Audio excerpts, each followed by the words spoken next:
روزے کے ذریعے اللہ تعالیٰ اپنے بندوں کو یہ مشق کرانا چاہتا ہے کہ ہماری خواہشات اصل چیز نہیں ہے، بلکہ اصل حکم خداوندی ہے۔ اللہ تعالیٰ کی بات کا ماننا یہ اصل چیز ہے، اور روزے کے ذریعے اس کی بہترین مشق ہوتی ہے۔ مثلا کوئی بندہ اپنی محنت سے حلال روزی کمائے، پھر اس کے ذریعے حلال چیزیں خرید کر لائے اور اس کو استعمال کرنے کی ضرورت بھی ہو۔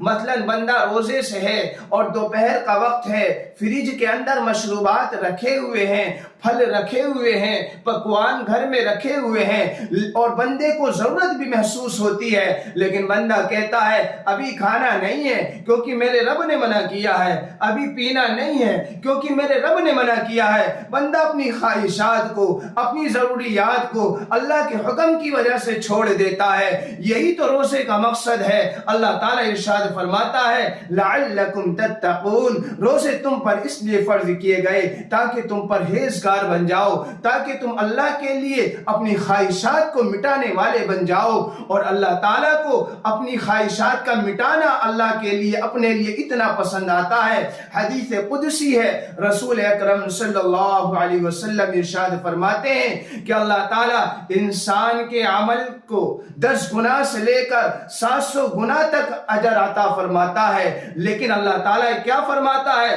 قال اللہ تعالی الا الصوم، مگر روزہ اس حد سے مستثنا ہے، یعنی روزے کا اجر 10 گنا سے لے کر 700 گنا تک نہیں ملتا ہے۔ فإنہ لی، بلکہ اللہ فرماتا ہے بندے نے روزہ صرف میرے لیے رکھا ہے، کیونکہ روزے پر تو بندے کے علاوہ کوئی دوسرا مطلع نہیں ہو سکتا جب تک بتا نہ دے، اور روزے میں بندے کو ایسا موقع مل جاتا ہے تنہائی میں کھا لے، تنہائی میں پی لے۔ روزہ تو بندہ صرف میرے لیے رکھتا ہے، دیگر عبادات میں بندے کے لیے اتنی پابندی نہیں ہوتی ہے، لیکن روزہ صبح سے لے کر شام تک بندے کو نہ کھانا ہے، بندے کو نہ پینا ہے۔ اللہ نے فرمایا فإنہ لی، بندے نے روزہ صرف میرے لیے رکھا ہے، وأنا أجزی بھی، اس کا بدلہ میں خود عطا فرماؤں گا۔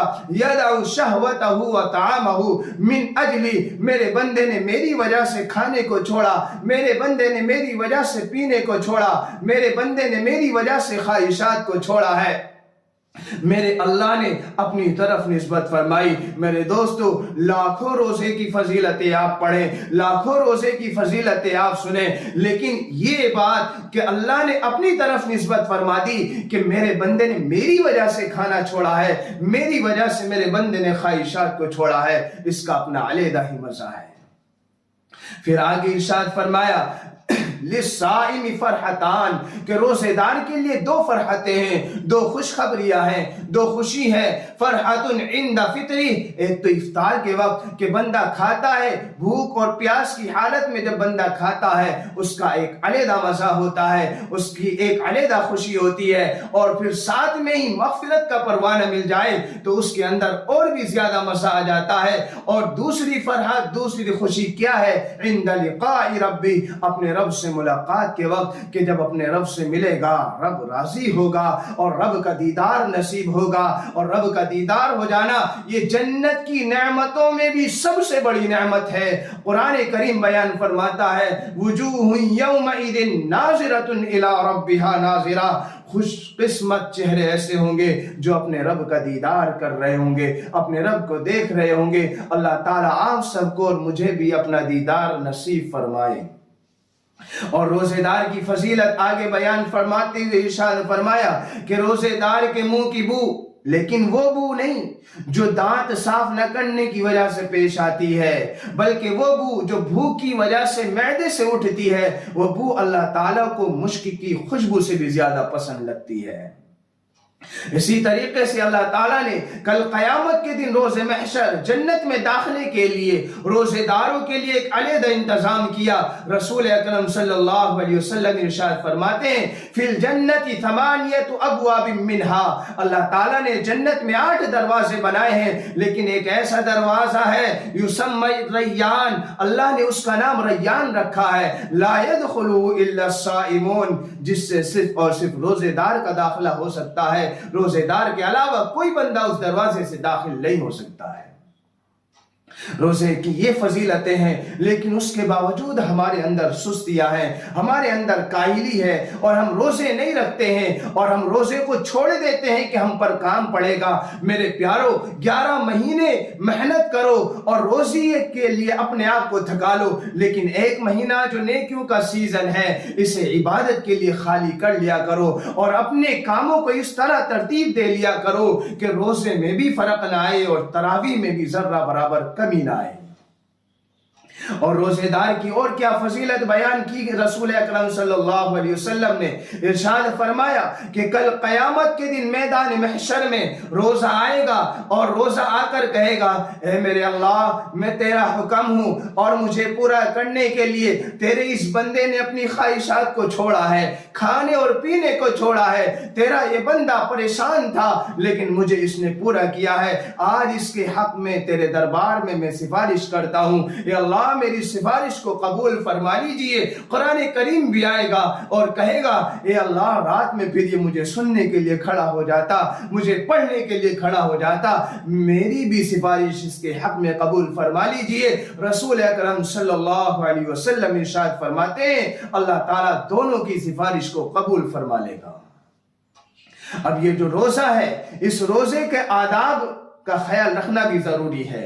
روزے کا اگر ادب نہ کیا جائے تو پھر روزے کی فضیلت حاصل نہیں ہوتی ہے، روزے کا ثواب حاصل نہیں ہوتا ہے، صرف روزہ نہ رکھنے کا گناہ نہیں ملتا، باقی جو یہ تمام فضیلتیں آپ حضرات کے سامنے بیان کی گئی ہیں ان سے بندہ محروم ہو جاتا ہے۔ رسول اکرم صلی اللہ علیہ وسلم نے ارشاد فرمایا، الصیام جنۃ، روزہ تو ایک ڈھال ہے، روزہ ڈھال ہے، یستجن بها العبد من النار، کہ بندہ اس کے ذریعے جہنم سے بھی بچ جاتا ہے، اور روزہ ڈھال ہے کب تک کے لیے؟ جب تک اس کو پھاڑ نہ دے۔ صحابہ کرام نے عرض کیا، یا رسول اللہ صلی اللہ علیہ وسلم، روزہ کس چیز سے پھٹ جاتا ہے؟ آپ نے فرمایا، جھوٹ اور غیبت۔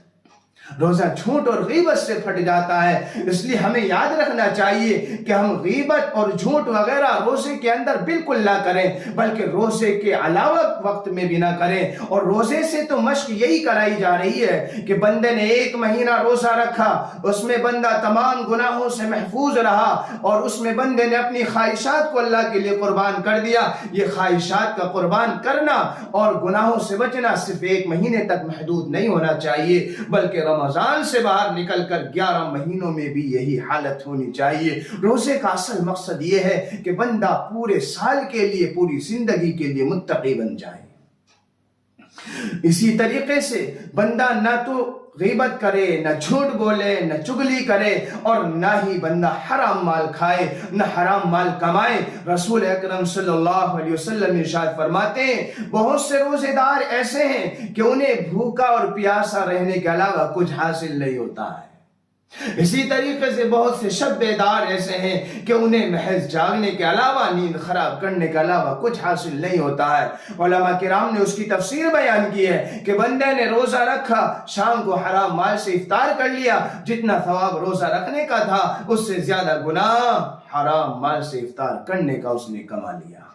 یا اسی طریقے سے روزہ رکھا، روزہ رکھنے کے بعد اپنی زبان پر قابو نہیں رکھتا ہے۔ رسول اکرم صلی اللہ علیہ وسلم ارشاد فرماتے ہیں کہ روزے کے آداب میں یہ بات بھی ہے کہ نہ بندہ گالی گلوچ کرے، نہ بندہ جھوٹ بولے، نہ بندہ غیبت کرے، اور اگر کوئی بندہ اس سے لڑنے آتا ہے، اس کو گالی گلوچ کر دیتا ہے، تو اس سے کہہ دے، بھائی میں روزے دار ہوں، میں آپ سے اس قسم کی باتیں نہیں کر سکتا ہوں۔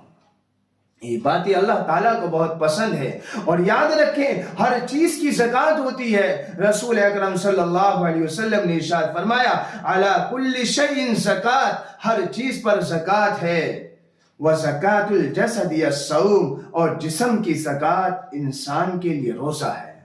انسان کے جسم کی زکوٰۃ روزہ ہے، اس لیے روزے میں لاپرواہی نہیں ہونی چاہیے، روزے کے آداب کا خیال رکھنا چاہیے، اور روزے کو بالکل تمام آداب کے ساتھ اللہ کو راضی کرنے کی نیت سے روزے کو پابندی کے ساتھ رکھنا چاہیے۔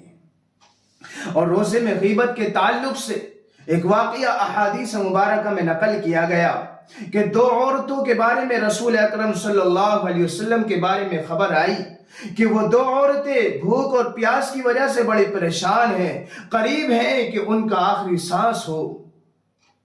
اسی قسم کا مفہوم ہے اس حدیث مبارکہ کا۔ اور پھر آپ صلی اللہ علیہ وسلم نے ان کی بات کو انسنی کیا۔ پھر دوبارہ آپ صلی اللہ علیہ وسلم کے پاس خبر آئی، آپ نے فرمایا ان دونوں عورتوں کو بلاؤ، ان دونوں عورتوں کو بلاؤ۔ ان دونوں عورتوں کو بلایا، ان کے لیے ایک برتن پیش کیا گیا اور کہا اس میں قے کرو۔ انہوں نے خون پیپ اور تازے گوشت کی قے کی۔ ایک نے کی برتن آدھا ہو گیا، دوسرے نے کی تو برتن پھل بھر گیا۔ پھر آپ صلی اللہ علیہ وسلم نے فرمایا انہوں نے حلال روزی سے روزہ رکھا تھا لیکن حرام سے انہوں نے افطار کیا، انہوں نے غیبت کی ہے، انہوں نے چغل خوری کی ہے۔ یہ عبرت کے لیے آپ صلی اللہ علیہ وسلم کے معجزے کے طور پر ان عورتوں کی قے اس طریقے کی کرائی گئی تاکہ عبرت ہو جائے اور ہم لوگ گناہوں سے بچ جائیں اور روزے کا خیال کریں، روزے کے آداب کا مکمل طریقے سے احتیاط کے ساتھ ہم روزہ رکھیں۔ اور جو بندہ روزہ رکھتا ہے اور بندہ روزہ رکھنے کا عادی ہو جاتا ہے اور روزہ رکھنے میں اس کو مزہ آتا ہے اور روزے کے آداب کا خیال رکھتا ہے، پھر اللہ تبارک و تعالی اس بندے سے راضی ہو جاتا ہے، اس بندے کو اپنی رضامندی کا پروانہ سنا دیتا ہے۔ رسول اکرم صلی اللہ علیہ وسلم نے ارشاد فرمایا کہ روزے دار کے لیے اللہ تعالی رمضان المبارک کی آخری تاریخ میں جہنم سے چھٹکارا عطا فرما دیتا ہے، اس کی مغفرت فرما دیتا ہے۔ صحابہ کرام رضوان اللہ تعالیٰ مجمعین نے ارشاد فرمایا اللہ کے نبی صلی اللہ علیہ وسلم کیا وہ شب قدر ہوتی ہے؟ آپ نے فرمایا نہیں میرے صحابہ، شب قدر نہیں، بلکہ جب کوئی مزدور اپنی مزدوری مکمل کر لیتا ہے، اپنا کام پورا کر لیتا ہے، اس کو اجرت اور مزدوری دی جاتی ہے اور یہ مغفرت اس کی مزدوری ہے اور اس کی اجرت ہے۔ شب قدر کا ثواب اپنی جگہ ہے، شب قدر کا ثواب اپنی جگہ ہے۔ اللہ تعالیٰ روزے دار کی مغفرت فرما دیتا ہے، لیکن وہ روزے ایسے ہوں کہ بندہ گناہوں سے بچے۔ اور یاد رکھیں ہمیشہ کہ روزے جو اللہ تعالیٰ نے فرض کیے ہیں یہ نہیں کہ صرف بندہ اسی ایک مہینے میں گناہوں سے پرہیز کرے، بلکہ بندے کو چاہیے جیسے یہ مہینہ گزارے باقی آنے والے 11 مہینے بھی اسی طریقے سے گناہوں سے دور رہتے ہوئے اپنی خواہشات کو اللہ پر کے لیے قربان کرتے ہوئے اور اللہ تعالیٰ کے حکم کو اصل سمجھتے ہوئے پوری زندگی گزارے۔